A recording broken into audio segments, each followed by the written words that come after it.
नमस्कार सबैमा म आज घोराई उपमहानगरपालिका अन्तर्गत वडा नम्बर 8 मा पर्ने र वडा नम्बर 7 अन्तर्गतको यो बुर्जे खोला छु र म सधैँ भन्ने गर्छु यहाँको शास्ति, यहाँको जनताहरूको शास्ति अहिलेको यो आधुनिक युगमा पनि अझै अन्य ठाउँहरूमा विकासको तीव्रता हुँदै गर्दा घोराई उपमहानगरपालिकामा विकास भन्ने न्यून छ। यो मेरो आवाज होइन, जनताको आवाज हो। सधैँ तपाईहरू प्रतिनिधिहरू यहाँको चाहिँ जिम्मेवारी व्यक्तिले सुन्नु होला।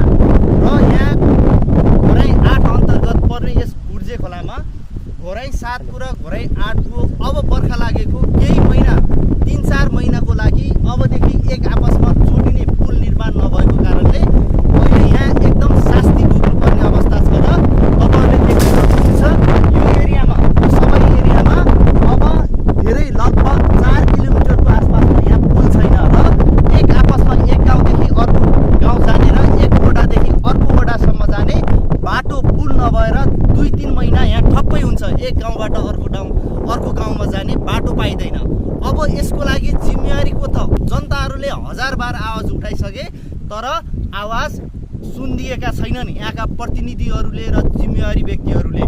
ठुलो शास्ति छ अब र यो भन्दै गर्दा प्रत्येक वर्ष जनधनको क्षति हुन्छ र मानवीय ठुलो क्षति हुन्छ। यसको रिस्पोन्सिबिलिटी पनि यो नगरपालिकाले लिनुपर्छ।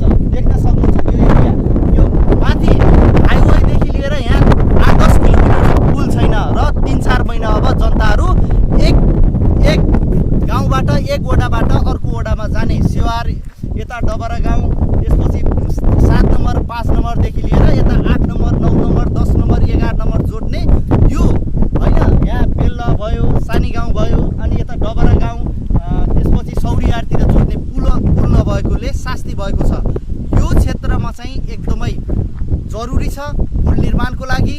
प्रत्येक दिन धेरै गाडीहरू आवाजात गर्छन्, स्कुल बसहरू आवाजात गर्छन्, तर एकदमै शास्ति हुने गरेको छ बर्खाको समयमा। त्यही भएर यहाँको प्रतिनिधिहरूलाई म आग्रह गर्न चाहन्छु है, म सधैँ आग्रह गर्न चाहन्छु तपाईहरूले चाहिँ विशेष यसमा ध्यान दिनुहोस्। अब बर्खा लागिसक्यो।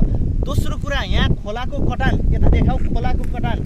प्रत्येक वर्ष यहाँ खोलाको कटान दुवैपट्टि होइन ठुलो जनधनको क्षति हुने गरेको छ र यो अवस्थालाई मेन्टेन गरेर राख्ने हो भने, प्लान्टेसन गर्ने हो भने, साँच्चीकै यो खोलाको डाइरेक्सन दिन सक्ने हो भने यो खोलालाई साँच्चीकै यति दोहन भइरहेछ नि, यसरी यहाँ चाहिँ यो खोलाको कटान भइरहेछ, यसलाई रोकथाम गर्न सकिन्छ र यत्रो जमिनमा चाहिँ प्लान्टेसन गर्न सकिन्छ। विभिन्न खालको जसरी हर्क साम्पाङज्यूले योजना गर्नुभएको छ नि भिजन, त्यस्तै भिजन पनि यहाँ ल्याउन सकिन्छ।